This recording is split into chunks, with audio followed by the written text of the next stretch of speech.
ಹಾಸನ ಜಿಲ್ಲೆಯ ಮಲೆನಾಡು ಭಾಗದಲ್ಲಿ ಕಾಡಾನೆಗಳ ಉಪಟಳ ದಿನದಿಂದ ದಿನಕ್ಕೆ ಜಾಸ್ತಿ ಆಗ್ತಾ ಇದೆ.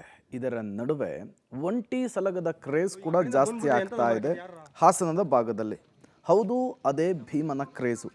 ಗ್ರಾಮದೊಳಗೆ ಬಂದು ನಿಂತಹ ಸೌಮ್ಯ ಸ್ವಭಾವದ ಕಾಡಾನೆ ಭೀಮನನ್ನು ನೋಡೋದಕ್ಕೆ ಜನ ಮುಗಿಬೀಳ್ತಾ ಇದ್ದಾರೆ. ಭೀಮನ ವಿಡಿಯೋ ಮಾಡ್ಕೊಳ್ಳೋದಕ್ಕೂ ಕೂಡ ಮುಂದಾಗ್ತಾ ಇದ್ದಾರೆ. ಬೇಲೂರು ತಾಲೂಕಿನ ಹಿರೇಗರ್ಜೆ ಗ್ರಾಮದಲ್ಲಿ ಘಟನೆ ನಡೆದಿದೆ. ಕಾಳಗದಲ್ಲಿ ಒಂದು ದಂತವನ್ನು ಕಳೆದುಕೊಂಡ ನಂತರ ಭೀಮನ ಓಡಾಟ ಹೆಚ್ಚಾಗ್ತಾ ಇದೆ. ಕಾಡಾನೆಯ ಗುಂಪಿಗೆ ಸೇರದ ದೈತ್ಯಾಕಾರದ ಒಂಟಿ ಸಲಗ ಗ್ರಾಮಗಳಿಗೆ ಹೆಚ್ಚೆಚ್ಚಾಗಿ ಬರ್ತಾ ಇದೆ. ಸೌಮ್ಯ ಸ್ವಭಾವದ ಕಾಡಾನೆ ಆಗಿರೋದ್ರಿಂದ ಜನ ಫೋಟೋ ತಗೊಳ್ಳೋದು, ವಿಡಿಯೋ ಸೆರೆ ಹಿಡಿಯೋದಕ್ಕೆ ಮುಂದಾಗ್ತಾ ಇದ್ದಾರೆ. ಜನರು ಹತ್ರ ಬಂದರೂ ಕೂಡ ಒಂಟಿ ಸಲಗ ಭೀಮ ಕೆರಳುತ್ತಾ ಇಲ್ಲ ಅನ್ನೋದು ವಿಶೇಷ. ಏನು ಮಾಡಬೇಡ, ಇಲ್ಲಿ ನೋಡ್ರಿ.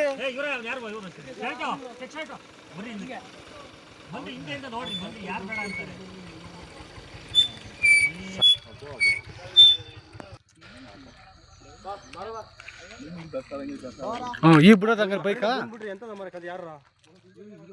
ಪಾಪ ನೋಡ್ರಿ, ಚಿನ್ನದ ಕಣ ಇದು. ಒಳ್ಳೆ ಇಷ್ಟೊತ್ತಿ ಬೇರೆ ಅನ್ನ ಇದ್ರೆ ಪೆಟ್ಟೋದು.